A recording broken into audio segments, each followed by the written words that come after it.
আজ তোমাদের সামনে নিয়ে চলে আসলাম একটি নতুন টোটকা, যেই টোটকাটি কম বেশি সবাই জানো, কিন্তু তার সঠিক ব্যবহার কেউ জানো না, বা অনেকেই জানো অনেকেই জানো না। তো আজ নিয়ে চলে আসলাম এমন একটি টোটকা, যেই টোটকাটি করলে তোমরা হতে পারো অনেক বেশি অর্থশালী, ব্যবসায় হতে পারে অনেক উন্নতি, আর সংসারে হতে পারে অনেক প্রতিপত্তি। তো সব কিছু মিলে এই লাকি বাম্বু আমরা সবাই চিনি। লাকি বাম্বুর সঠিক স্থান, সঠিক পরিচর্যা না জানলে কিন্তু কখনোই এর উপকারিতা পাওয়া যাবে না।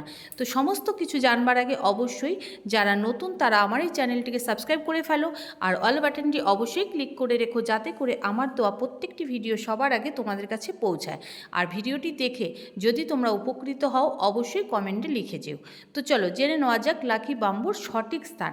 হ্যাঁ, লাকি বাম্বু যদি ব্যবসা স্থানে বা বাড়িতে প্রতিষ্ঠা করতে হয় অবশ্যই উত্তর পূর্ব কোণে এটিকে স্থাপন করবে।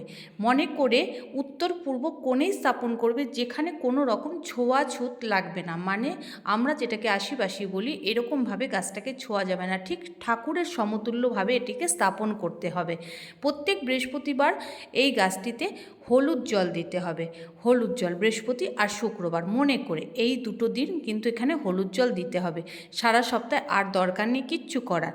পুজোর সময় অবশ্যই ধূপধুনো দেখাতে হবে, আর মনে মনে মা লক্ষ্মীর কাছে আশীর্বাদ চাইতে হবে যে মা লক্ষ্মী তুমি তোমার কৃপা দৃষ্টি সর্বদা আমার সংসার বা ব্যবসা স্থানে বজায় রেখো।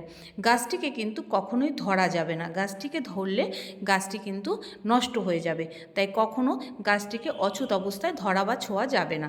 আর পূর্ব উত্তর কোণে কিন্তু এটার প্রতিষ্ঠিত করতে হবে। গাছ যত হারাভারা হয়ে উঠবে, কথায় আছে সংসার বা ব্যবসা স্থানও ততটাই হারাভারা হয়ে উঠবে। এই গাছের ব্যবহার আমরা কম বেশি সবাই জানি, কিন্তু এইভাবে এই গাছটিকে ব্যবহার করলে, গাছটিকে স্থাপন করলে সংসারে উন্নতি বা ব্যবসায় উন্নতি অবধারিত। যদি ভালো লেগে থাকে অবশ্যই কমেন্ট করে পাশে থাকবেন নতুন ভিডিওর জন্য।